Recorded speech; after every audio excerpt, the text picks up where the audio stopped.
Super Supportive by Sleyca. Chapter 194, Flashes Part 6. A note from Sleyca. Team makeups for anyone who might want them as a reference. Alden's team. Wizard Rabbit, the most useless S-rank, Whip Boy, Snow Girl, and Durable Dude. Max's team. Finlay, very fast. Lucille, very strong. Astrid, very perky, morphable. And Jeffy, very Jeff. Winston's team. Win-Win, savior of Olive and Sanjay, now knows the word nonagon. Rebecca wanted to team up with Astrid, jumps a lot. Sanjay, nobody even knows his power. Olive, worried about her class performance, makes more olives. Soren's team.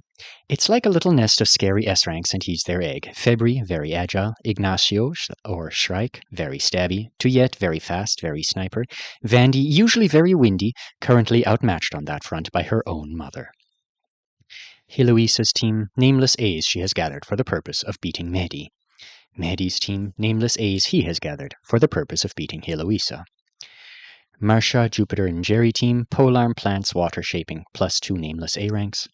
Reinhardt's team, nameless A's he intends to lead to victory. One of them is the class's object shaper. Stop, said Alden, ignoring the jostling as the others halted right behind him. No more careful walks or extended conversations. They had 15 minutes left of class, and they had to make this run count. He was trying to focus all of the necessary details, and in this particular second, the priority was Instructor Klein. The agility brute was across the gym, finishing off a whirlwind of an attack on Vandy.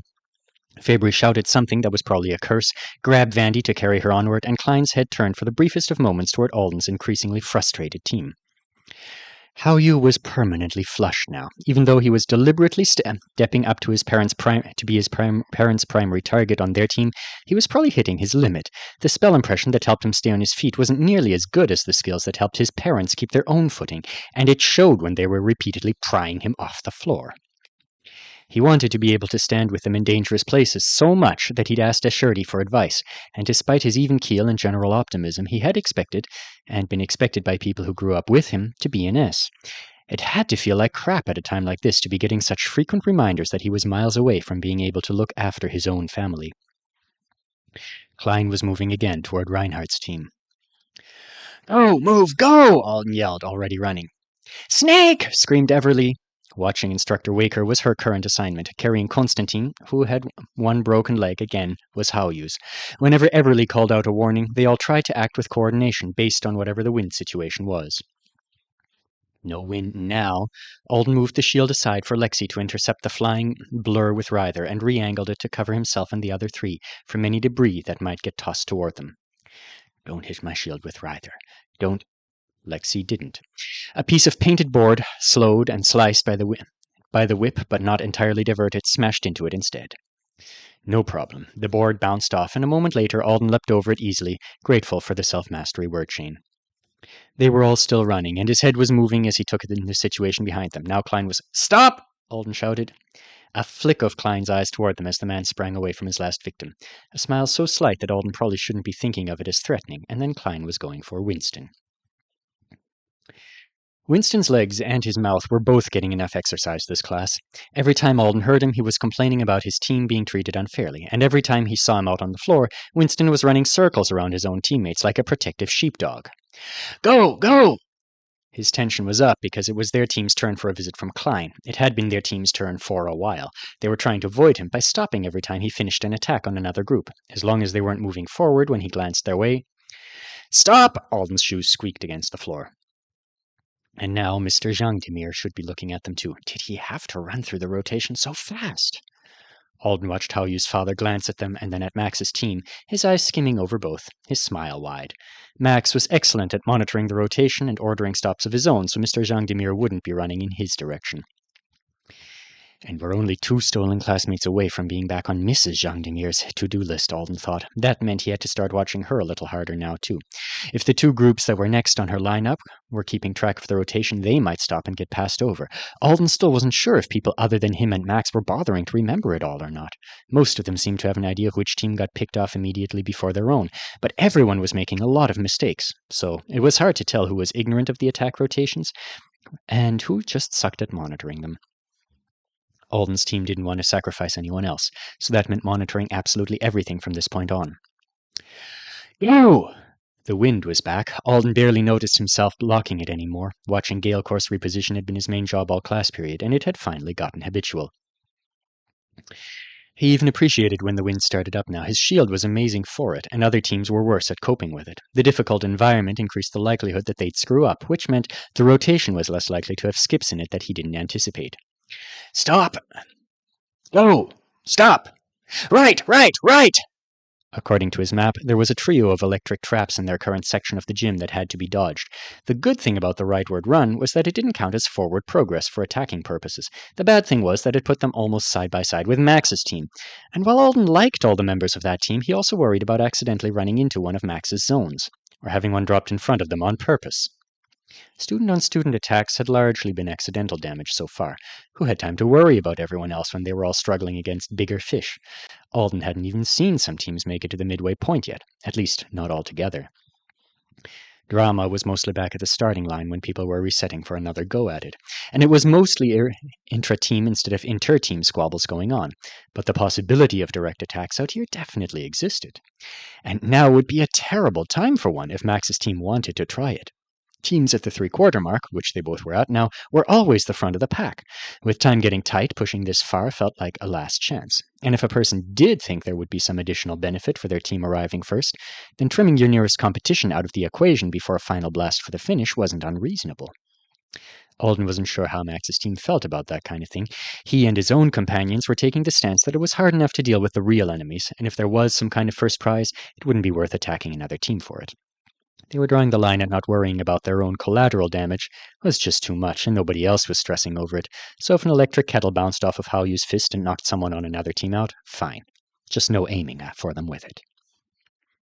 They ended up freezing again right beside Max's group. Alden was too busy monitoring all the others, 2 Jean Demirs and 1 Klein, to appreciate the fact that Jeffy was balancing on a single foot, and Max was calmly looking around from his perch on top of Lucille's back, while the wind blew so hard his cheeks were getting flattened by it. Hey, Finlay, Cone called. You should definitely go run at Omega Scorpii. Both of them. Think how cool it will look in the class footage. Not again, thanks, said Finlay, while Astrid made faces at them all from her own piggyback position. It would really help us out. Be a hero. I've been electrocuted 3 times, and punching Haoyu's mom is like introducing my hand to an iron bar. You punched my mom? You bit your da! I thought it would surprise him into dropping me. Go! Shouted Alden. At the same time, Max was yelling, Run! When both teams stopped a beat later, Max was out in front. Max being carried by Lucille and Astrid on Finlay's back meant their slowest member was Jeffy on 1 foot with a sandbag, and Jeffy was unexpectedly good on 1 foot. He is driven by pure enthusiasm, isn't he? Lexi muttered. Am I being too slow? Everly asked. I'm tired, but... Now you're fine, said Alden. I'm the one setting the pace, and I wasn't holding back because of you. I just can't see what's going on everywhere and run my fastest now that I'm trying to keep track of all 3 of them. Should I be less cautious? If we really pushed on the next run? We're fine, said Cone. Look at that beautiful broken bicycle Instructor Waker's going to throw at us next. That's all we need to claim our first place. Lexi will stop it, and you'll all hold on to it, and I'll save... No, Lexi, Everly, and Haoyu said at the same time. Go! Alden called. By text he added, Did I miss hearing about a bicycle plan? Yes, said Cone. No, said Lexi. Just keep running. Alden almost didn't see Mr. Jean Demir's turning face in time. Stop! Everly smacked into his back. Mr. Jean Demir scooped up a flailing Medi instead. Alden was about to call for another mini sprint, but too many teams were stopped, and now Klein was glancing their way unexpectedly. Cone was still talking. All I need is something big snake through in the last 5 minutes that's big enough for the rest of you to hold on. Go! No, stop! Sorry! Everly bumped into him again. I can help call out for one of the Jean Demirs if you want, said Lexi. You're on shrapnel duty, Alden replied. I can do it, said Haoyu, since I'm actually with you all for a change instead of running back from the start. Cone was supposed to be helping watch for the flashes of light that indicated another shock trap going down from Mrs. Sethi, since Alden couldn't catch all of them. He looked ahead to where Max's group had managed a run forward that was only about 3 steps long before freezing. At least it's not just me who's having trouble finding an opening.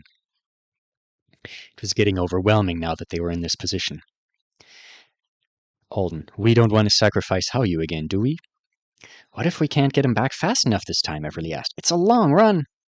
Sacrifice me, Cone said. Just give me a rope or our biggest sandbag first. I'll have it drag me back, and then then nobody will say I'm the most useless S. What are you talking about? Alden's heart rate spiked even before he fully understood the problem that might be about to land on them. It was a visual wrongness that tipped him off. There were 8 teams. Sometimes a couple of whole teams would be out of play back at the starting line, but there were always multiple people moving forward. Suddenly, the situation on the expansive white floor looked different than it had for nearly 2 hours. Only 2 teams taking steps toward the finish.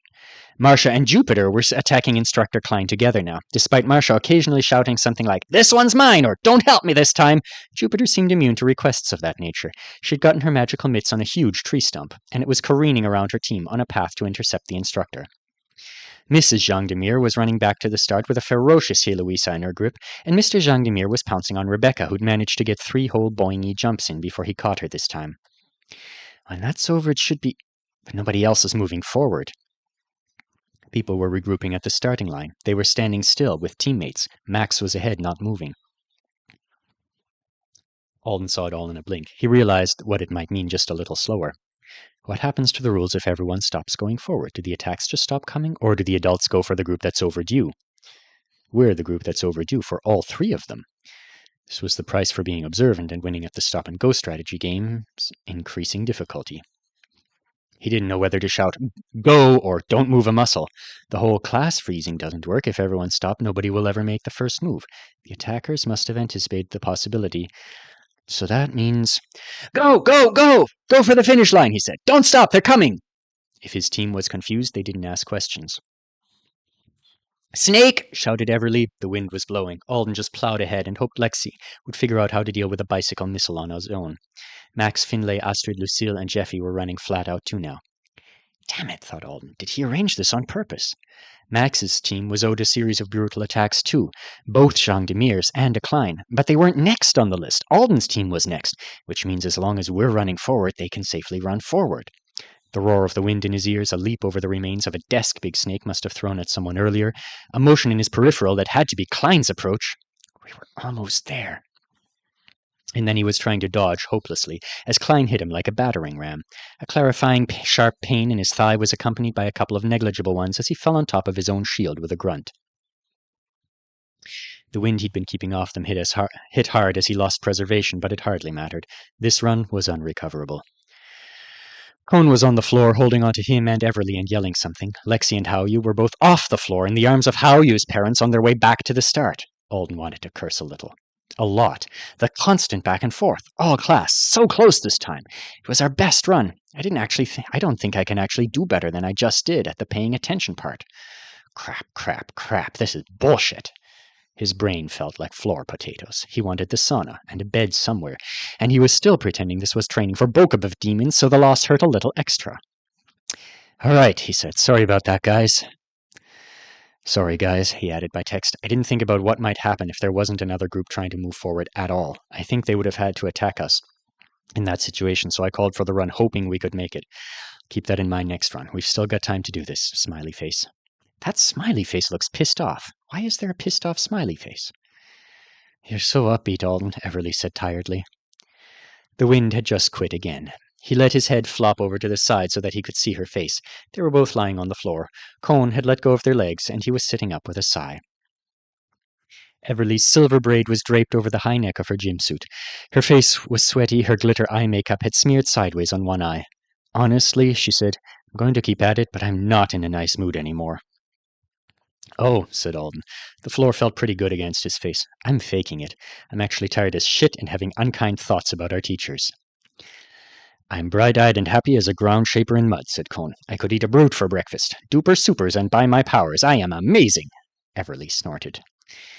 "Gale course is almost finished with her lap of the gym," said Cone. "And you're napping on our shield." He slapped the bottom of Alden's sneaker on the leg that was now officially broken and subject to movement restriction. "Stop lying around. Rabbits are supposed to be all bouncy." I'm getting up. Alden picked himself and his shield up in time to meet the gust. "All right," said Cone brightly. "Now, we'll grab those pieces of bicycle Ryther made for us and go back to collect our people. We've got 4 functional legs to get there on." "4 is plenty for 3 people," Alden said. "Wanting more would be selfish of us," Cone agreed.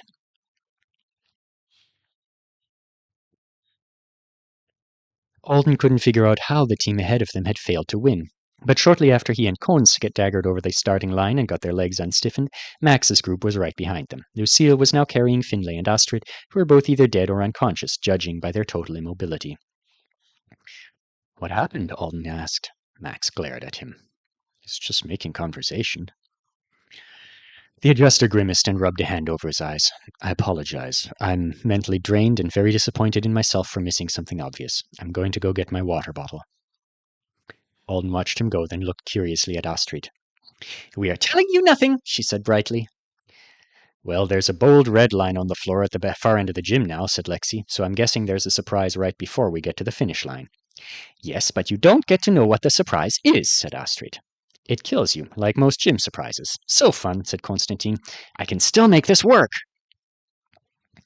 He was waving 2 pieces of bicycle around like a madman. Let's do it! Let's go! My turn! Alden stared at him. Feel like I've missed something you want to do. What's the plan with the bicycle? Kuhn beckoned him closer like he was going to whisper a secret, then spoke in a normal volume. I can use my skill on the bicycle to envision it back in Big Snake's ammo collection, then I use my spell on it. We'll hold on to it and fly across the gym faster than we could run, right to the finish line. Alden studied the bicycle. It was one of the rental ones available all over Anesidora that he'd used so often while he was in intake. Red, a frame that had probably been warped before Big Snake ever threw it, now in 2 pieces thanks to Ryther. That doesn't look like an airplane. I do understand what you're saying, but aren't there some serious problems with this idea? No, it'll work! Did he get the hang of moving stuff with his powers when I was absent on Monday? Alden wondered. From the last he'd seen of Cohen's private practices in the gym, the adjuster had been great at making whatever he was casting on relocate. But the speed of the relocation ranged from pretty fast to nearly instantaneous. And what happened if the bicycle tried to repair itself while it dragged them across the gym? Alden wasn't sure whether he should be picturing a trip toward Instructor Waker that was like an amusement park ride with no seatbelt, or some kind of horror show where his arms got yanked out of their sockets and the bicycle brake cable pierced through him on its way to reconnect itself. I want to make sure everyone gets to try whatever they want to. Cohn flipped a 1-ton weight on top of himself on Monday, Lexi said. The bicycle might just drag us across the floor into a trap, or rip itself out of our hands as soon as he starts to cast, said Haoyu. I guess we could tie ourselves to it, but I'd rather not bet on it until we have to. Cohn looked at Everly. She smiled at him, and her shoulders drew up toward her ears. Cohn, have you figured out how to control the speed yet? He gasped. Alden, do you see this? My brother, my girlfriend, and my dear friend of many years have no faith in me. But you believe, right? He had such an expectant look on his face. If he'd still be missing his front teeth, Alden might have had to agree to try out his scheme on the spot. Can we save that until after the next run when we're a little more desperate, he asked. Cohn groaned. Just one more run, Alden said apologetically. Maybe we can use your spell as a surprise move at the end? Cohn groaned even louder. All right, said Everly. Let's kill Instructor Klein, said a voice from behind them. Alden turned to see Max tapping a finger against the side of his water bottle while he watched what was happening on the floor. If there's one less enemy, I think we can reach the end.